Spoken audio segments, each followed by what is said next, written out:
Do you think the amount the Board of Education spends on special education is too much, too little, or about right? I don't know. Litigation, special education litigation. Oh, wow. Different question. Repeat the question.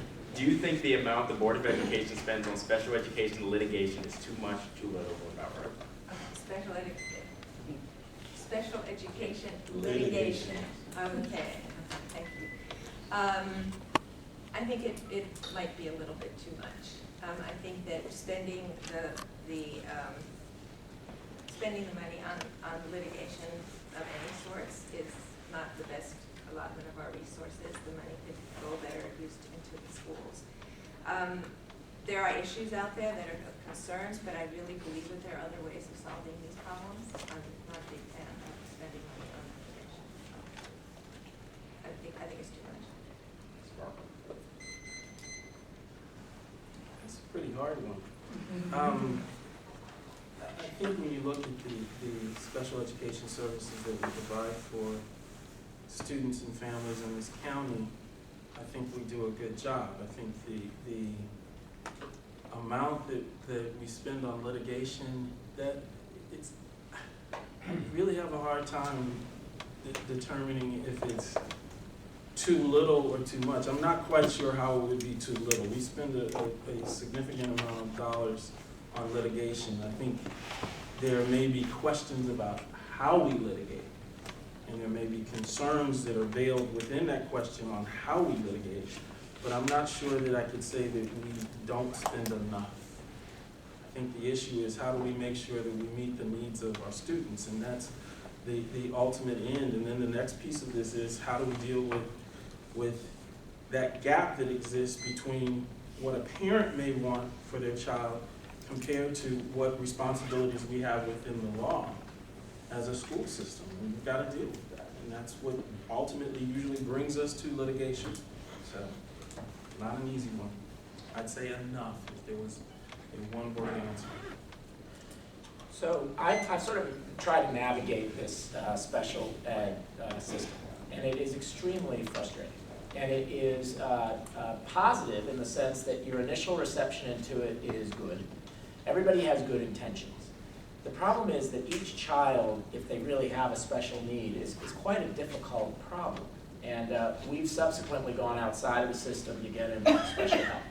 And it costs a fortune. And your only real opportunity to get that back is you could sue the school system if you wanted to.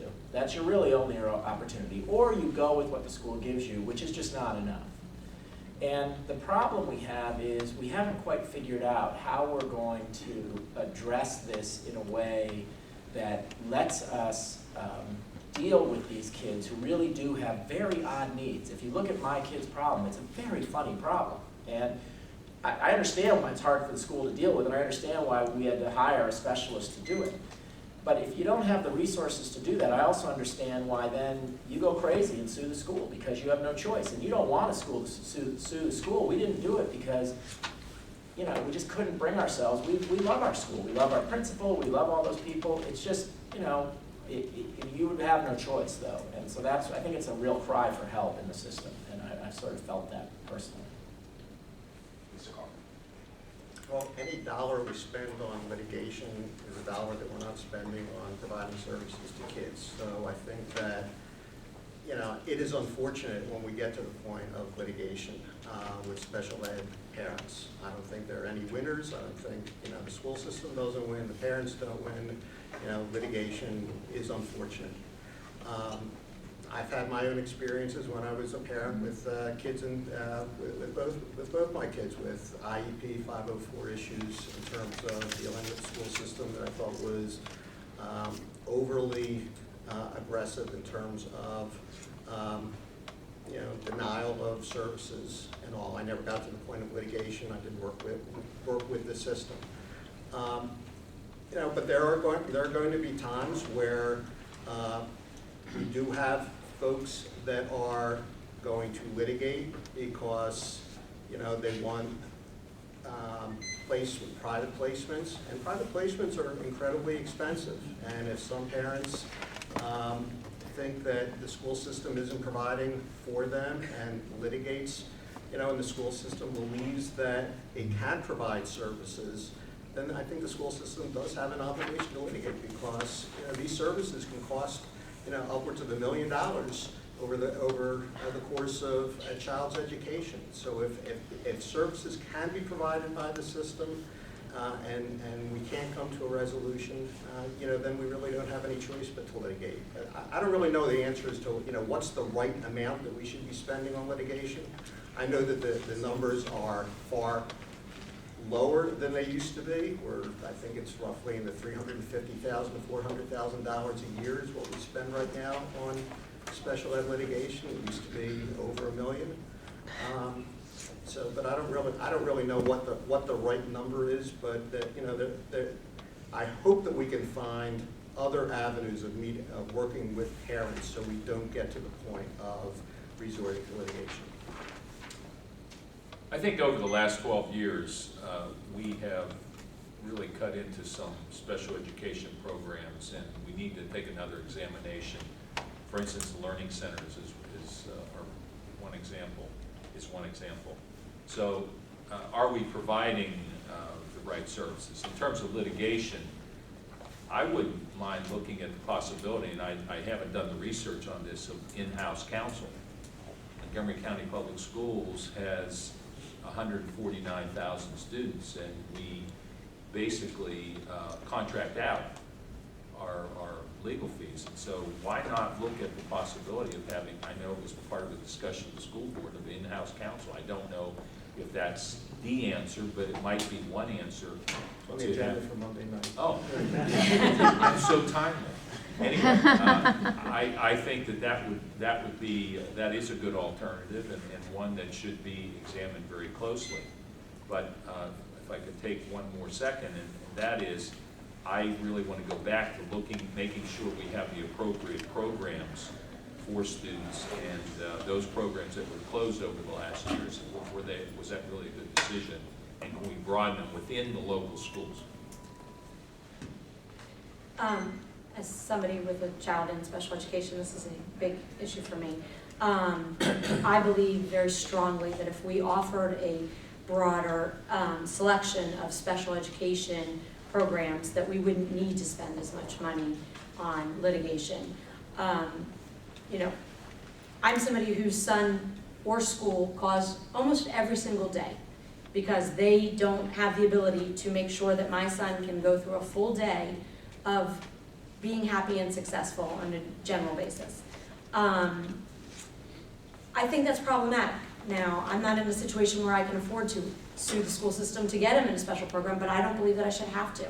I believe that we should be meeting the needs of our children, no matter what they are, as diversified as they are. And I do think that looking at something like in-house lawyers and things like that, I do think that that is a viable alternative to saving some money, but then we need to make sure that that money, every dollar that is saved, gets put back into the special education programs and making sure that we are offering more diverse opportunities for our kids. This is a question for all candidates. The MCPS Health Education Advisors from the Maryland chapter of the American Academy of Pediatrics and the Board of Education Citizens Advisory Committee on Family Life and Human Development have urged MCPS to affirmatively include in the 8th and 10th grade health education curriculum facts that the mainstream American Medical and Mental Health Care Professionals Associations, 1, have concluded that being gay is not an illness, and 2, oppose so-called sexual orientation change therapies as ineffective and dangerous. Do you agree that MCPS should include this information in the curriculum? We'll start with Ms. Mondrass. Can you just, is it really, can you just tell me what's the question? Do I think that MCPS should include what in there? That I think it's dangerous to be homosexual? Is that what you're saying? I didn't really understand the question. I apologize. The reform of gay There are two things. One, that all the mainstream groups say that being gay is not a disease. And two, that ideas that you can have therapies to change people's sexual orientation have been determined by all the mainstream groups to be dangerous. The first thing is not currently in the curriculum unless a child asks, and the second thing is ignored, and that's the question. I believe that we should be teaching our children that they should feel good about themselves. I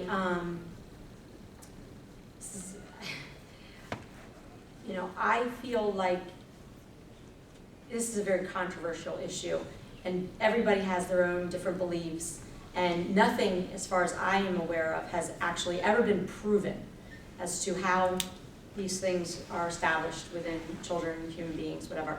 I have a problem with any child feeling like they would rather be dead or rather not be where they are based on what society or their classmates or their surroundings are telling them.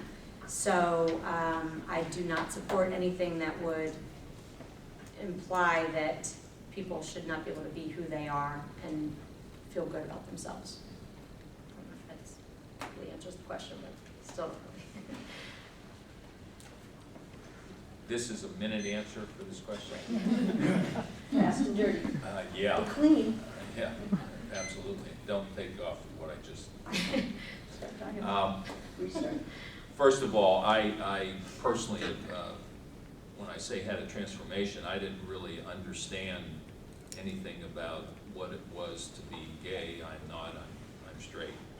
But I learned through student eyes and ears and lenses about the fact that it is a situation that you are. And we should not be in any way disparaging anyone who is gay or straight, that they are accepted as people and their sexual preference is their sexual preference, which I have no control over, and my understanding, I'm not a scientist, but they have no control over. So that we should not be talking about transformative scientific methods to change someone. Period. So I'll answer yes and yes to, both options. I think we need to address this, and I think we do need to address this in our curriculum, and I would be supportive if this went back to our advisory committee, and the advisory committee recommended these changes. I would be pleased to raise my hand in support. It has repeatedly. Well, not in the normal process of curriculum revisions. So, I'm running against Phil, but I agree with what he said. That was a quick answer. I like it. I thought I was gonna have more time. Yeah, ultimately, I guess the issue is how do we bring this up within the process of curriculum revision?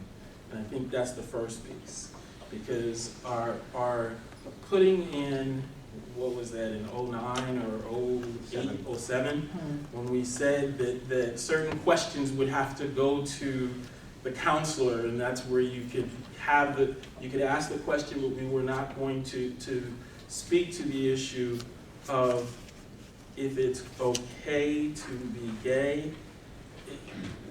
We've got to get beyond that. But I think that the reality is the politics and the contentiousness of it, we've got to do it within our curriculum process. I think that's going to be important, because I think it's going to blow up in terms of folks being concerned. When it comes to reparative therapy, please, come on. No. There's no way that we should be telling or teaching our children that we're going to use some kind of therapy to change who they are in their hearts, souls, and internally. So. I still don't understand the question. I'm sorry, but what is it that you want the schools to do, or? One, have concluded that being gay is not an illness, do you agree with that or not? And two, oppose so-called sexual orientation change therapies as ineffective and dangerous. What is sexual orientation change therapy?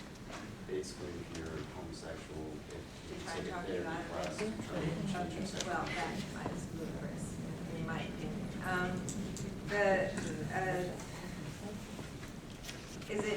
Is sexual orientation, being gay, being not gay, whoever you are, I agree with Rebecca, is perfectly, we have to accept human beings for who they are.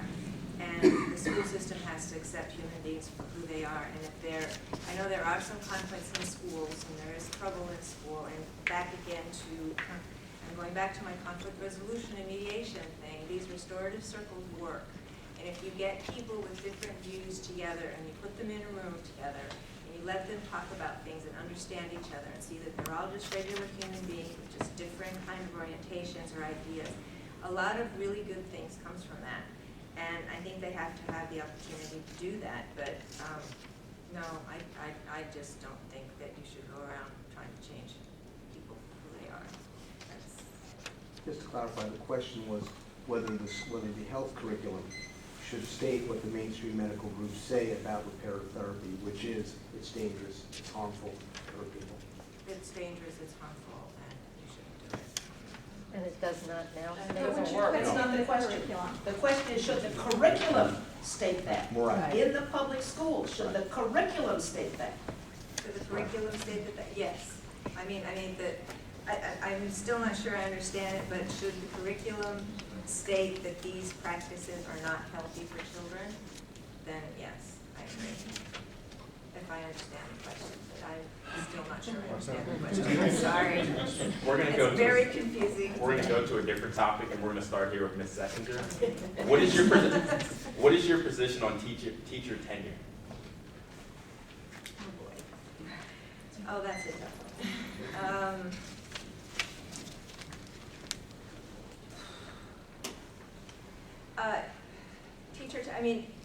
It depends. Tenure is a good thing, but it's also a bad thing, in that you're giving somebody a free pass that may not necessarily deserve one. Good teachers that have been around for a long time. Tenure is something that's deserved, and that's a good thing, but in some cases, it's just used to keep dead weight around, and that's not a good thing. So it depends. It depends. I don't have a definitive answer on that one. I'm sorry. Mr. Garfa. Another one of these, you can do this in 1 minute. So, teacher tenure isn't really the issue to me. The issue is how do you evaluate teachers, and how do you in fact make sure that those teachers who aren't effective in the classroom are no longer there.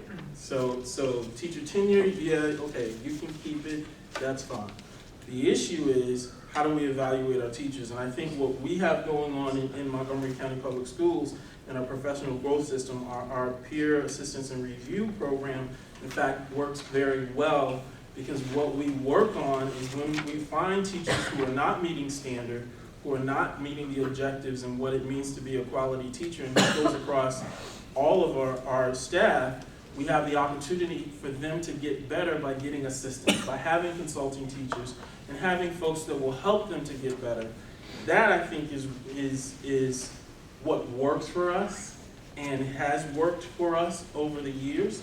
I think that the difficulty is it's rather expensive. It means that you've got to hire teachers to be these consulting teachers, and you've got to figure out how to assist teachers in getting better at what they do. But I think at the core of what you're really asking is, how do you ensure that when somebody is not effective in the classroom, what do you do to either get them better at it, or ultimately have them move out of the classroom and move into another job or profession? And I think we have a way to do that in our system, and I think it's been effective. I agree with Chris in the sense that it is the question of how do you move ineffective people out of the classroom, how do you bring good people into the classroom.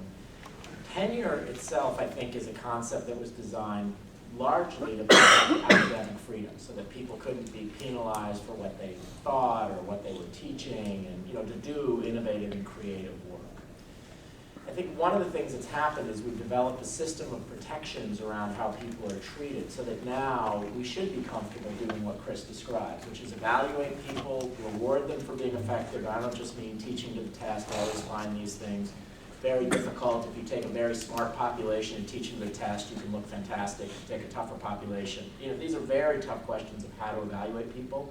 But again, people know good teaching, and I think the most important thing we need to be able to do is attract and incentivize people.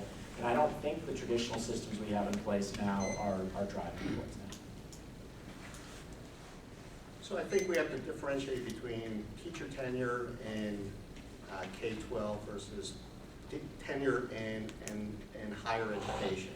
In higher education, tenure, once you're granted tenure, you're almost guaranteed a job for life. Teacher tenure is not the same kind of guarantee. It's just a question of a probationary period for the first, whether it's 2 years, 3 years, or just a different, rating system for teachers. But it's not like once you get past your second year, third year, you're now guaranteed a job that you can never be fired from. So I don't have a problem with our current tenure system for K-12. As Kristen Morris said, it's all about the evaluations that we put in place. How do we support our teachers? How do we tell them, what's working? How do we support them if they're not meeting their standards? And how do we remove teachers? And then we have flexible systems to remove teachers that are not being effective. I do think that we have that in Montgomery County. It is a national model, and but I think that we shouldn't be harking on these terminologies, because folks are not guaranteed jobs. Our teachers are not guaranteed jobs. They have been, they are removed if they're ineffective. Talk to anyone in any community, any parent, they usually know which teachers are not pulling their weight, which do. Tenure has been used in the past, I think, as an excuse not to take the hard action as a leader to remove someone, or at least to have them improve. So I don't think tenure's the issue. I think leadership's the issue. So that if a teacher is not cutting his or her weight or mustard, that the process that we have in place must be utilized. And I had a little bit of experience with this, and what I found was that it was very, very important to work collaboratively with your staff to make so they know and they understand that they will be evaluated and it will be consistent, and you as a leader will be in the classrooms observing them, and if they need help, they will get help from consulting teachers. It's a spirit that you expect. You have excellent teaching, and you not only expect it, but you carry through with observation, training, and then those other mechanisms. And you listen to feedback from parents and kids. I am going to, in the interest of time, say I very much agree with what most of my colleagues here have said. I don't have, to answer the question specifically, I don't have an issue with having tenure, as long as we are actively making sure that we are using it for the purposes that it's intended for, and that we are properly evaluating our staff, and that we are eliminating people that should not be in the positions that they are there for.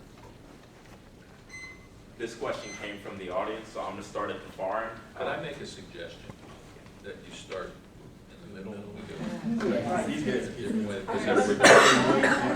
Give some of the other members an opportunity to answer first. You should start that, you should automatically do that. I'm going to start with Mr. Kaufman. Good, it was a If you were to be reelected to the board, what would you propose to be done about the brickyard and soccer field issue? Well, since I'm on the board, we're in litigation, and unfortunately, I really can't discuss what I can or will not do because of the litigation. I wish I could, but I feel constrained in responding to that question, Even hypothetically? even hypothetically. Could you just tell us what it's all about so people don't know when you ask this issue? He answered it. I feel like two of us are in a position that is unique. So we can't speak in the hypothetical because we are in the position of having to litigate this, and we're parties to that litigation, so. Can someone else address what the actual issue is? In the audience, can someone explain the question? Well, You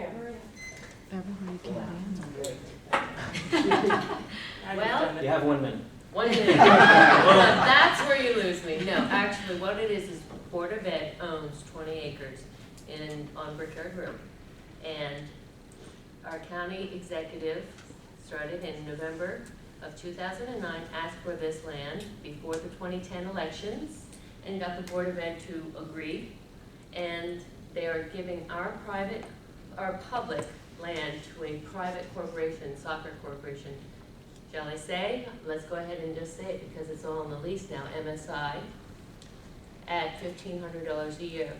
This is at a time when we have one of the first 30-year, the first certified, oh, my time is gone? Yeah. That's it. Thank you. Okay. So, All right. Can I have a minute to finish your sentence?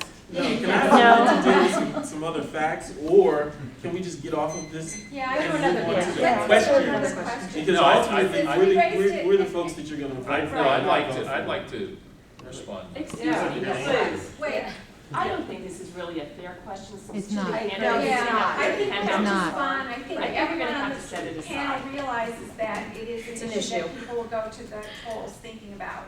So, and it's been very well publicized. Just Google it. So let's move to But the no, next. Wait a second. Wait. Wait a second. These people are our officials that want to be elected from this county.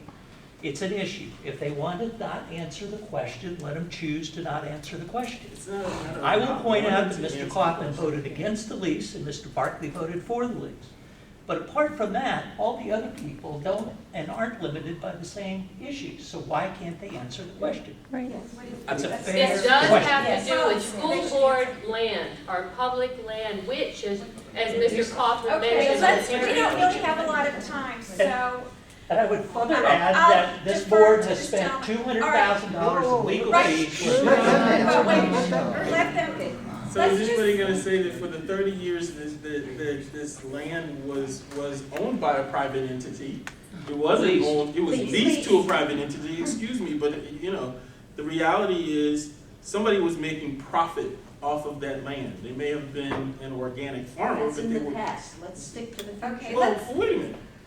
That's part of this whole process. So I think it's fair to let the other folks answer the question because Mr. Kaufman and I are litigants in this. I'm not going to, but I think it is fair if they would like to, for them to be able to. That's fine. okay, That's fine. let's just But- intervene here. The people who want to answer the question, we understand that there are standing board members here who can't answer the question because it's being litigated currently, but other members of the panel may want to address it. But this is one of many, many questions that we have this evening, so I don't want to spend more on this question than we have on all the other questions. We have a pile of questions here. So why don't we start with Mr. Painter. I thought it was my turn. Okay, Mr. Not going to- Evans, go ahead, and we'll No, just which go way, around. no, that's up to you. We're gonna start with Mr. All Painter. right. I don't want to take your job. So this is a good example of how local communities feel very frustrated by something that's going on around them. And what I think is tricky about this issue is that it happened in a way, and I think this is the core of the community's concern, in a way that didn't involve their participation to be part of this decision. And this is the essence of what we're increasingly going to deal with as we try to make a big system still a community system. And I think people felt like people were making decisions in faraway capitals and then a telegram would show up and their lives were really turned a little bit upside down. And so the essence of what I think the board has to do is change the way it interacts on these decisions inside the local communities. I understand there's litigation now, and that is just sort of emblematic of how bad this process is. And you have two board members here who are on opposite sides of the issue, who are now locked in litigation. They can't talk about it. They're it is a failure. And this is the kind of thing writ large that undermines and makes it very difficult to build support for a community educational system. Mr. Evans. Oh, we're going this way. Yeah.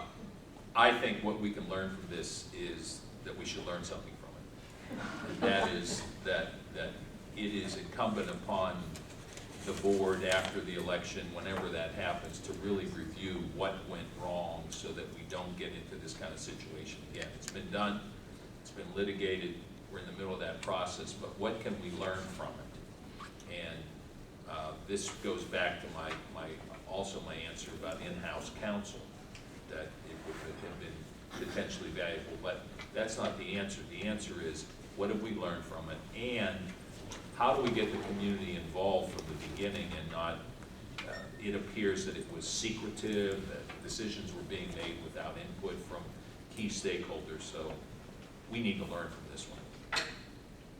I think we have learned from this. I don't think that we need to evaluate what we need to learn from it. I think that what we need to learn from it is that we need to be more transparent when these type of things are happening. We need to be more in front of what's going on and make it more public as to what's going on. I agree with what Mr. Panner said, that in terms of this being a kind of a bigger issue. I don't know what'll end up happening with it. I support the natural gardens and things like that, but without knowing all of the details, I just think that the important part of this is that it should have been brought to the community before any decisions were made, and that would have avoided a lot of, at least, this issue that's going on right now. All right, so. Nancy here. I think there are two issues at stake here. The first one is the transparency issue, that this was done behind closed doors, and that's a huge problem for the community. The second problem is we've been hearing all along how important the health of our children is, and getting them outdoors and getting them to eat healthy and all of those things, and that the board didn't even bother to look at the opportunity for this farm to be a teaching tool to our children. It saddens me, because I'm an environmental scientist and a soil scientist, and 30 years of organic soil to be plowed under for soccer fields is very, very painful.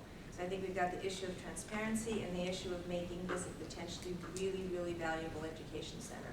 And that should have at least been looked at, and it wasn't. So in that previous answer, many of you talked about transparency, so I want to get more in depth with that, about that subject. This is going to start, first question is going to be for Mr. Barkley. How would you improve transparency if reelected to the board? It's like, how would I improve transparency? To the public in terms of key issues that are going on? Well, I think the board is more transparent than this forum gives us credit for. I think that the board has a process, and I think the county prides itself on having input from its citizens. And I think the process that we can look at is, if you want to say, let's look at the budget, I think that's the biggest thing that will be coming before us, that folks will be concerned about. I think the big issue is, how do we make the budget manageable for folks to look at and understand? Because I think folks don't usually understand what all is involved in the budget process and what's involved in the details of the budget, and that's very difficult. I think what this board has tried to do is to figure out ways to, in fact, create documents like the citizens budget that is a little bit more accessible to the public, so you don't have to be a wonk to be able to look through it and understand what we're talking about in terms of the dollars that we potentially are going to allocate for the schools. But I think that's one way. I'm sorry to go over my time. Another thing that I know we've done with the Fiscal Management Committee is the reports that Mr. Evans was speaking to, the Independent Activity Fund reports, which are the dollars that parents give to schools for that school dance or for the field trip and those kind of things. How are those funds being managed? That is something that now is available to folks online. It used not to be. It used to be in the library, and we had to figure out how to get access to them. So, I know. I've got a terrible frog. I'm sorry. But I think we have done quite a bit, and we'll continue to do it. Mr. Panner, same question. How would you improve transparency if elected to the board? The most important part of transparency is how you appreciate what's happening in your community and the schools that are going to affect your kids. And to break that down and provide that is really what I think people care about. And how to do that is to, again, push this budgeting process, push the evaluation process further down to the community. We have a massive system, and if we take it from a top-down approach, it's just impossible to get your arms around, and no one's going to be able to participate because it is so daunting. And so that is the real challenge, is to push it back to the community. I'm not talking about in terms of standards. I think we should have assurances that across the county, everybody's going to be able to get a fine education. But how we manage and how we affect these communities is something that we've got to break out from a community point of view. So I would do it at the community level and make that much more visible to the individual communities. Mr. Carter. Well, it's a hard question because it's one that we've struggled with. So, we have done things like what Chris has said in terms of putting our audit reports online. I know we're going to bring up the issue of we have a lot of other audit reports from federal audits, state audits, external audits, and we should be putting those things online because, how we do business, I think the community has a right to know. Look, quite frankly, we screwed up on Open Meetings Act compliance, so that's no secret. We had issues. We fixed them. And I think part of it is, as Mr. Evans has been alluding to, going to in-house counsel. I think that that's something that we are going to be bringing to the board on Monday night. And I think that next year you're going to see an in-house general counsel's office serving the school system. So I think issues like Open Meetings Act compliance are things that are issues of the past. But beyond that, things like our budget, making it easier to understand will remain a challenge. It is a $2.2 billion budget. There are lots of moving parts in the budget. And it's difficult to get it out there, but I think that we have tried. We've worked with our county council in terms of the kinds of information that they're looking for. So as they understand the budget, and we have to continue to work together with them and with our community to make all our operations more transparent. 70% of our, this is the latest stat I heard, 70% of our households in Montgomery County don't have children in schools. I would like to see us reach out more to those persons in the community because they're also supportive through their tax dollars of our school system, and how we can get them engaged in a variety of different ways, whether it be tutoring. I'm a big advocate of mentoring programs and those kinds of things. So how we reach out to those that we perceive that aren't interested in schools is very, very important. Secondly, I think that we need to make sure that our budget is out there and that people really understand what the MCPS budget is all about. And that's why I'm calling for having meetings with the community where we listen to them and present information to them, and so that they have a better understanding and be open to suggestions that community members give. I agree with a lot of what Mr. Tanner said. I think that it's very important that we are reaching out to our communities, that we are making sure that people understand what's happening in schools. In terms of how I would personally go about making sure that we were more transparent, I think that MCPS offers multiple opportunities for people to come and testify on issues like budget and things like that. We need to make sure that people are aware that they have that opportunity. I think going out into the community for years now, I've been going to community meetings, to civic associations, to PTA meetings, just to make sure that I understand what's happening in the communities and to make sure that they understand what's happening. As a PTA representative, I've been doing that. As a Senate representative, I've been doing that. And I think that those things are very important. Utilizing our PTAs, our civic associations, calling town hall meetings, and making sure that our board, I know it's very hard because personally I feel like our board should be a full-time position and not just a part-time thing. Because I do think that we have a responsibility to be out there in the community and make sure that people understand what it is that we're doing, what's happening, and again, not just the parents with students in the schools, but also the entire county and community. Ms. Sutton. Well, it's already been mentioned that complying with the Open Meetings Act has been fixed. I'd like to make sure that that in fact is the case. And also the budget issues are huge, and putting the budget online where people can access it. Now, there are schools that are doing this, so I don't know if it takes a phone call or looking online to see how this is done, but I think it's very, very important that people have the opportunity to see how their money is being spent. I also think that it's important that the board be accessible, that when people phone in or email in or go to the board or have questions, that their questions are answered. that they're not just simply ignored and shoved aside.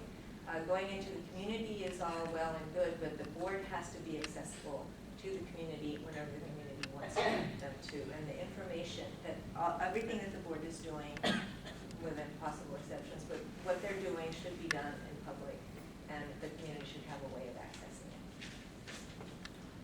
This is a question for all the candidates. Are you informed about the Start School Later movement? Do you have a position on this issue when you saw this plan? Yeah, I've actually just really immersed myself in this. It's sort of taken off in the way in the county. There's, I guess, 1,000 signatures now on petitions.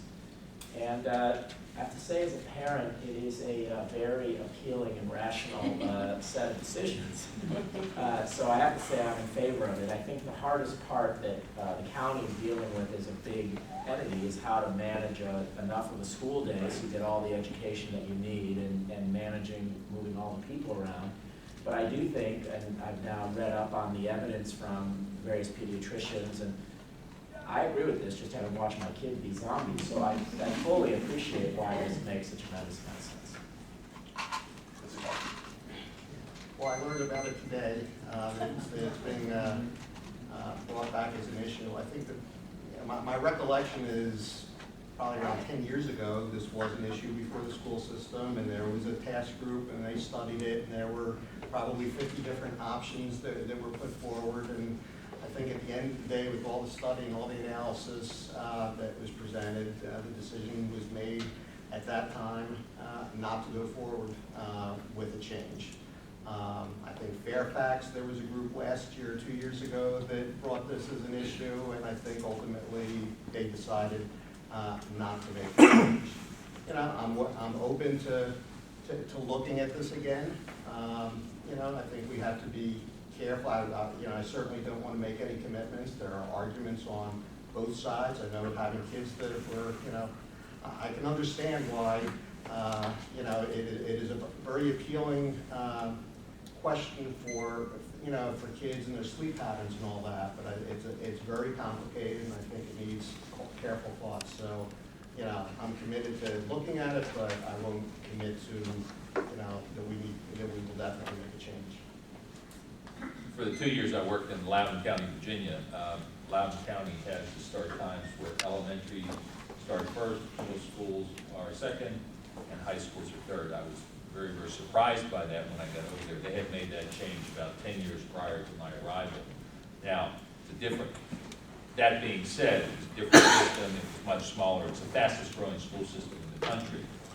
I think that it's worthy of discussion because of the overwhelming evidence of sleep patterns of high school kids as compared to middle school. There might be, someone offered this, I talked about this to a buddy today, and one option might be not to cause too much, because if you've had kids in school, you know, if they're involved in extracurricular activities and going to other schools, the high school principal of mine came in here when I heard this, but maybe one alternative in this discussion would be start elementary and then high school and then middle as one example, if we don't want to have too much adjustment with all the extracurriculars. I'm not suggesting that that's what I'll propose, but I think it's worthy of a discussion.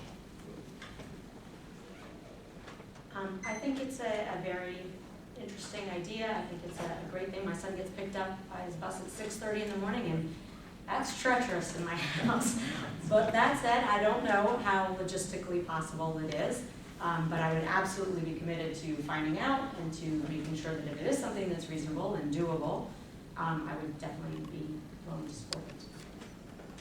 Second. Yeah, I've actually read up a lot on this subject as well, and it seems that in the areas where they have tried, where children do start a little bit later, the performance is better. And I also read a study that says that they actually go to sleep earlier. I'm not exactly sure how that fits in, but apparently they tend to go to bed sooner, and their grades have improved. So I think it's definitely something to look into. Again, there's always these logistic issues, and there's always budgeting issues. But I think when it comes to the health and welfare of our children, that needs to take precedent over everything else. So I think it really needs to be looked into, and I think it's got some possibilities. I think it's probably a really good thing. So, just to unfortunately contradict my colleague, I believe, I'm not positive about this, but I believe Fairfax is in fact doing a pilot. I believe they are. I would really be interested in seeing what comes of that pilot. I do think when you're talking about 149,000 students, that is a logistical nightmare. I mean, because just understand that shift, whatever it would be, if it would be, is significant. And it would mean a lot in terms of our bus drivers and shifts of workers. It's not just a matter of kids come to school at a different time. It means that the 22,000 employees that we have also would have to deal with this significant shift. And I think you've got to really look at it in that big picture, but that's also what it means to be on the board. You have to look at that very broad picture and not just think, because as I recollect, what usually happens is when kids get to middle school and they have to start getting them up earlier and earlier, that's when you see folks really intensely talking about this issue. So, you know. Yeah, for the good reason. No, I'm not saying it's not a good reason, but the reality is it's not a simple shift. I think we really have to study and figure it out. We're gonna ask one more question, then we're gonna open it up to the audience. Last question for all the candidates from us is, in a time of budget concerns, what is your position on special programs for gifted students? Let's start with Mr. Evans. Say that one more time. In a time of budget concerns and constraints with budget cuts on the table, which have been on the table in previous years, what is your position on special programs for gifted students? I think we should have programs that that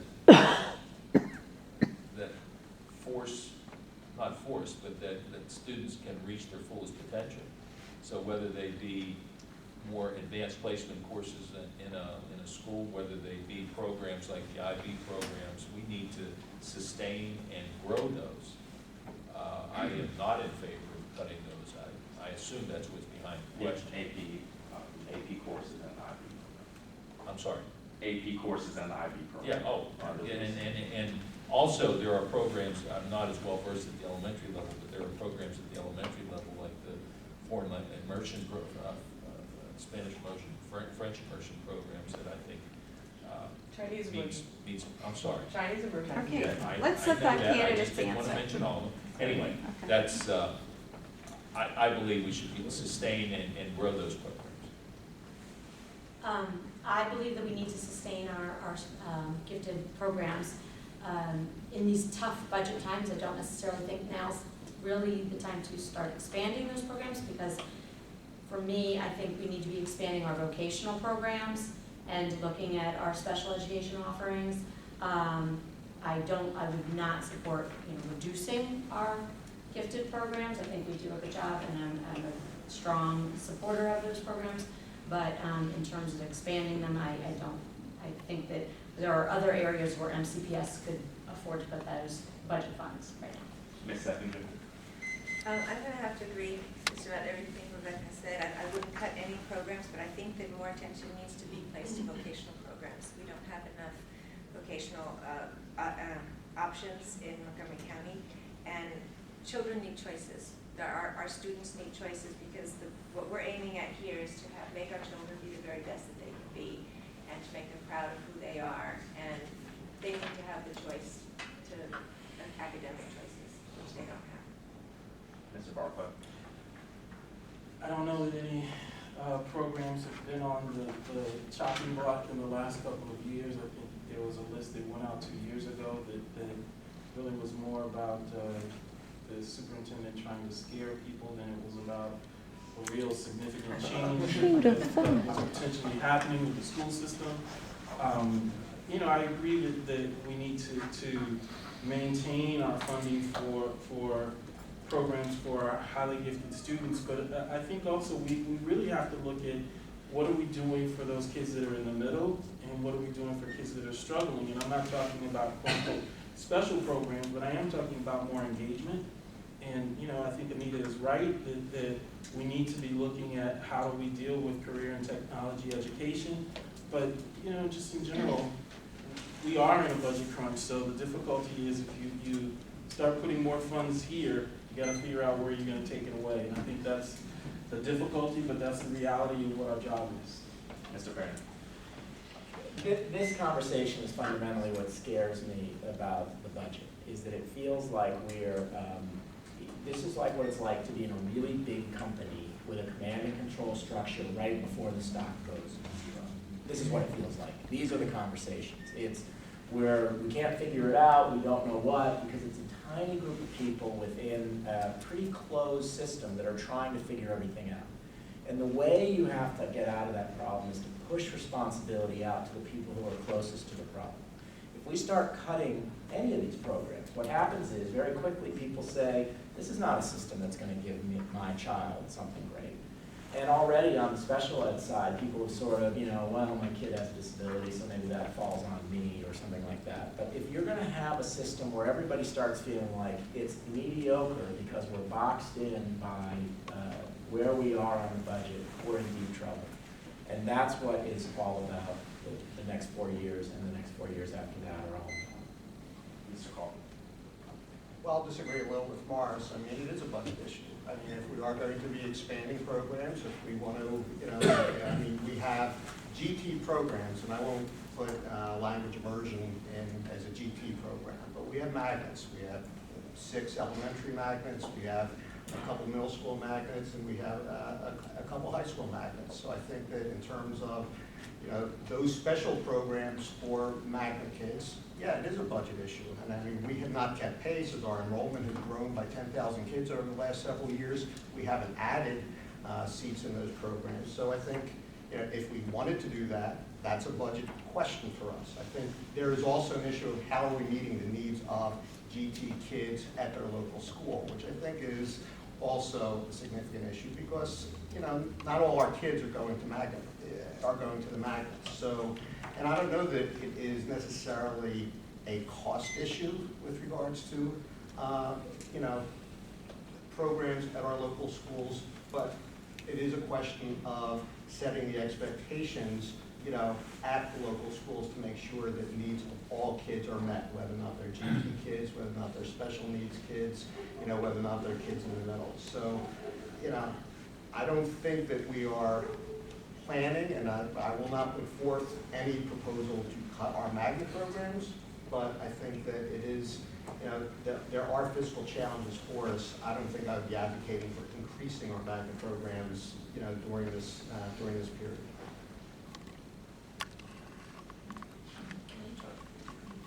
Just for the technical thing. I just need to interrupt very quickly with the technical thing. I promised the library that if we were going to be here later than 9 o'clock, somebody would let them know so they could lock the door. Just wanted to. Okay, I can. We're going to open questions to the audience now, so first question, Mark. Thank you. Hi, my name is Diana Conway. I live in Potomac, Maryland. I had 3 kids who went through the Chinese immersion program at Potomac Elementary, which was the first public school Chinese immersion program in the country. About 10 years ago, there was a school board member who's no longer among you who thought it would be great to get rid of all the immersion programs because the immersion was, quote, confusing the kids at second grade levels, and they weren't doing as well on the state and federal standardized tests as some of their non-immersion peers, even though if you look at their high school results, they were far outscoring everybody else, even in the same building, much less across the county. So I'd love to hear any of you take a shot at what you think about language acquisition in general, globalization, and language acquisition programs in the county. Do they start early enough? Thank you. I think that Start with the second. I personally, I think language should start in kindergarten. I grew up in trilingual, and we learn languages at a very early age, and that's when you learn them. And you learn them best when you're in. I think the reason children learn languages better than adults is because they're not learning them as subject matters. They're learning them as forms of communication. And it's a very, by the time you get to high school and it's just another subject, and then it just becomes a boring thing and you have to take tests, they forget that this is for means of communication. And it's also shown that children that learn language at an early age, they do better all around in other things. So I am all for learning languages early and as soon as possible. Mr. Just Buckner. go down one. Yeah. I think that we've got a couple different issues, and this goes back to budget, you know.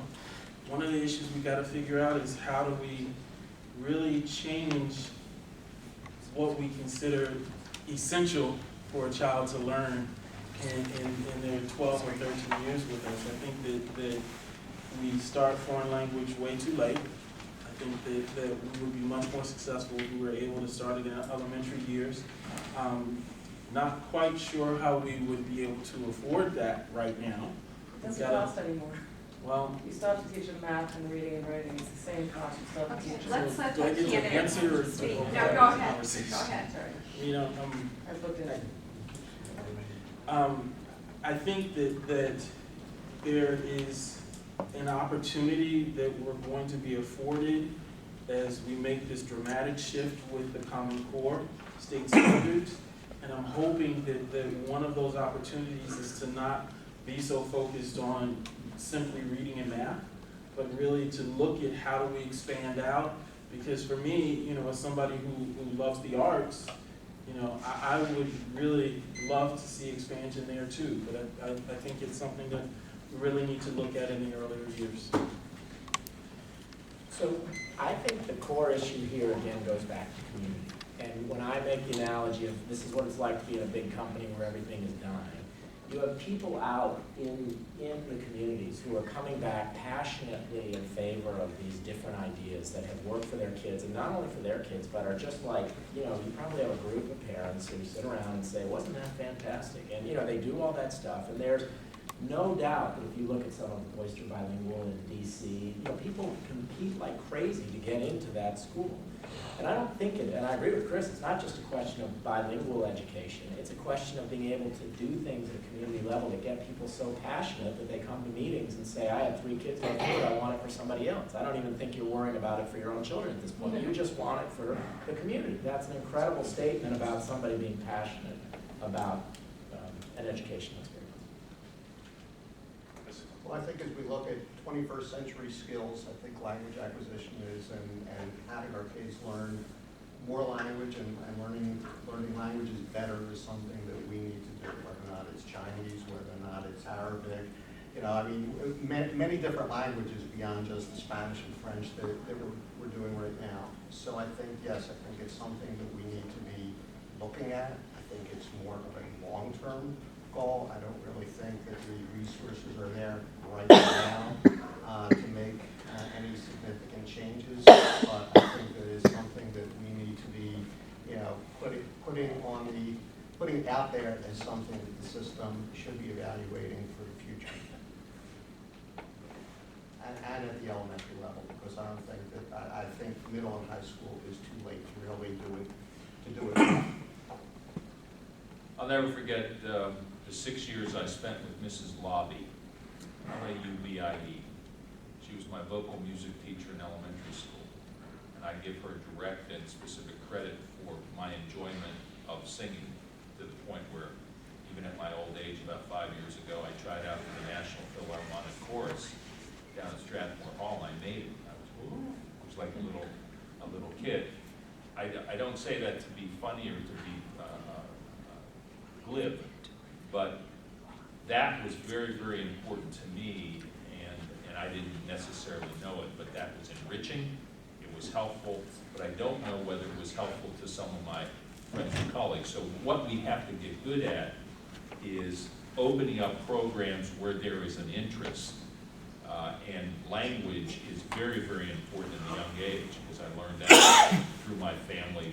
My father spoke another language, and he tried to send me to school to learn that language, and I resisted, and I'm regretful now. Serbian. But it's something that I think we ought to instill and look at in elementary school, because that's where you learn the easiest. I think that we should be learning at a kindergarten level, is where we should start. I think that we should be taking advantage of the technology that we currently have to be able to expand these programs. There's no reason we can't now have virtual classrooms in order to help open up offerings to all schools and things like that at different ages. In reference to what you said about the board member who thought that it should be eliminated because their children weren't being as successful on the test or as successful as based on what the testing was showing at the time. I think that that sort of goes back to my whole vision of making sure that we are not losing sight of what an actually truly successful student is, that it's not somebody who just does well on the test or gets A's and B's, but it's somebody who's learning and being socially and academically successful, and things like that. All kinds of great opportunities are opened up for kids who are multicultural and bilingual and or multilingual, and I think it's very important. So. We're gonna have one more question for the audience, and then they'll go into their closing statements. Yes. This question is actually for Mr. Barkley, because you're head of the fiscal management committee. Kaufman is, but you can ask Oh, me both anyway. of you. We're on the committee together. Both of you can answer. Very interested in the rationale you used in this current budget to give 2 pay raises to teachers. And so that meant that you couldn't reduce class size, and it prevented you from hiring back those 500 teachers and aides that could have been hired instead. So the question is really, there seems to be a perception, at least on the part of the taxpayer, there's a greater interest by the school board in the adult school system rather than the children. It could be an unfair statement, so please speak to it. Okay, it is an unfair statement. I think Okay, that's important. I think what the board really struggled with, and I think is important, is the opportunity for us to, one, reward, and I don't even really consider it a reward, but to compensate fairly our employees with the step increase. And then the second step increase that you're talking about that will go into effect in May of 2013 was an opportunity for us to look back and see that our employees have gone since, what, 2009, I guess it would be, without pay increases, okay, and for the last 2 years without step increases. So this is just the opportunity to say we are going to try and restore what they have lost, if you will. And I think that was something that was fair. One of the things that's important and I think we don't get credit for is that, in fact, we did this even within the maintenance of effort dollars that were required of us and the lower per pupil allocation that was required of us by the county council's action last year. So I think one thing to look at is, as Mr. Kaufman said, and I think studies show, it is critical to invest in your staff. And I don't know how investing in our teachers is ignoring the children, because those are the folks who are in front of the children every day. Those are the folks who have to be motivated to be teachers. Those are the folks that we invest in terms of the professional development that we give them. And when a teacher is with us for 3 years and decides to leave the profession, that's sunk cost for us. But keeping them in the profession and ensuring that they are quality teachers, ensuring that they stay with us possibly 10 years, 15 years, hopefully 20 years if they're quality teachers, that is an investment that I think pays dividends. And that's why in fact, we have the quality of students that we produce in Montgomery County schools, because we have great teachers who are willing to stay here. I disagree, but I'd like to hear it. Well, I'll agree with what Chris says, and, no surprise, but, we said last year when we were deliberating on our budget that this is exactly what we were going to do. We said that the money that was in the budget was going to be put for step increases, and there was $8 million that was set aside for other compensation increases. Superintendent quite clearly stated that this was not a year in which we were going to be restoring positions. The only positions we said in our budget that we were going to add in were for hours-based staffing, for special education in our middle schools. Those were the only positions that we said that we were going to restore. The superintendent made it clear that he said before he starts adding positions back as a new superintendent, he was going to be evaluating the efficiency of the school system, and it would be a measured and an informed process before we would decide which positions we thought were worthy of restoring. That is exactly the message that we sent to the county council when they adopted our budget. That was exactly the message that we put out to our community. Overwhelmingly, we had just about every PTA group that came to us testified and said, we support the superintendent's budget. It said, that the money that was identified in there was for compensation increases for our staff. As Mr. Barkley said, it was a way of rewarding our staff who had taken basically freezes for several years. It's recognizing the fact that we have a world-class school system, and our staff has made it a world-class school system, and it is our way of rewarding our staff. Would any of the other candidates like to address the question? Could we cut the time down to 30 seconds for the response from other candidates? I don't really think that's fair. It's not. Let's leave it a minute, but because we're running over, for the closing statements, I think we're gonna cut it to 30 seconds. But would anybody else like to address this question? Mr. Mayor?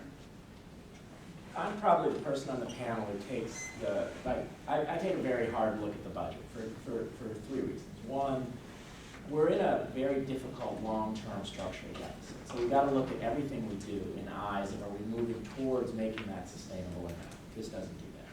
The second thing you got to look at is comparative compensation around the region. I don't think this does that well either. And the third is you have to look at what are your priorities, and there are going to be difficult choices. What I would much rather do around this is come up with a more flexible compensation arrangement that lets us pay teachers a lot. I think teachers should make a lot of money. I have been on record saying teachers should make more money. I originally got in trouble trying to help teachers make more money in a way that people thought was inappropriate. But my point is, we're not going to be able to do the standard system that is just lockstepping us into disaster. Mr. Evans, would you like to comment?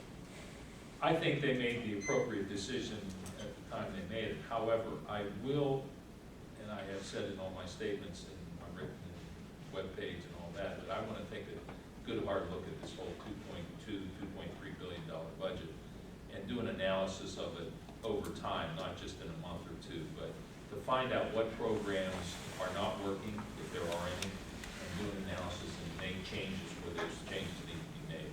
And the other side I want to say is collective bargaining is appropriate, and I am in favor of collective bargaining for employees because I don't want to end up like has occurred in places like Wisconsin and Chicago and all that. I moved here 2 years after the strike, the teacher strike in 1968, which some of you may not even know about. Montgomery County struck for 5 days, and that led to the collective bargaining in the state of Maryland. And I think it's a good system and one that has the give and take that works. Mr. Drost. I too support collective bargaining. I think that sustainability is extremely important. And I think it's something that really always needs to be considered when we're making these type of choices. All of that said, I will say that with my children, the one greatest thing that I have learned is that every single adult that they come into contact with has the ability to make or break every day of their life, every semester, every school year, and in fact their lifetime love of learning or hatred of learning. And I think that that's important, and I think that it's important that we make sure that we are doing what we need to have the top people involved in our children's lives. Again, it all seems to come back to the budget and budget issues. I agree that teachers are probably the most important thing in our school system. School-based staff. My greatest heroes are teachers. So I think that teachers need to be compensated appropriately, but this budget is a huge problem. And we need to look at what are priorities and what are not, and what's working and what is not. And I can go straight into the closing if you like. Yeah, sure, we'll keep the closing statements at 30 seconds. Okay, because this whole budget issue, I think we're going to face a really, really big problem. We're trying to squeeze the same amount of learning to the kids today that we had when we were growing up. this is not gonna work. There's so much more material that these kids have to learn than we had to learn. And I think we have to sort of look into the future, and if we're talking budgets and we're talking things along those lines, we have to understand that these kids have more material to learn. They have new things to learn. We're gonna have to change the school system pretty radically to accommodate the future. So, for the last 2 hours, you've had an opportunity to hear a little bit about what we think, a little bit about what we may see into the future. I think the responsibility of members of the Board of Education are to vision forward for the county. My vision forward for the county is that our schools continue to be world-class schools. I don't even really like that phrase. What they need to be are great schools for every kid that walks in the door. I think to do that, you have to have strong advocates who understand the ups and the downs and really understand the details of what it takes for us to make that happen. We as board members have to make very difficult decisions. That's our responsibility. I love that responsibility. I've been doing it for 6 years. I'd ask for your support to do it for 4 more. I couldn't agree more that our schools are paramount. We moved Montgomery County to the schools, and I think people will continue to move to Montgomery County based on whether or not the schools are good. What's at stake over the next 4 years, the next 8 years, the next 12 years is whether we build a system that is sustainable, and we aren't. So if we continue with business as usual, I think we are headed for a very deep problem. So that's the basis of why I'm not. So I think that we have a great school system, and we want to keep it great. And the question is whether or not we've been on the right path, or whether or not we have to change the path. Mr. Panner said that we need to do an about face. I don't think so. I think that we need to address the needs that we have. We have to recognize that we have a very, very strong foundation moving forward.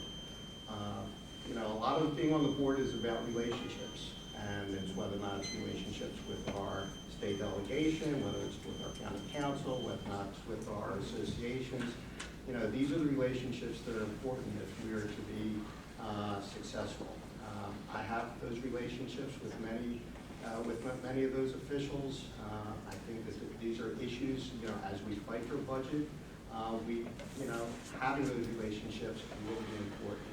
I think I've been a good member on the board for the last 4 years, and I look for your support to continue. I want to thank all of you for coming this evening and listening to our points of view.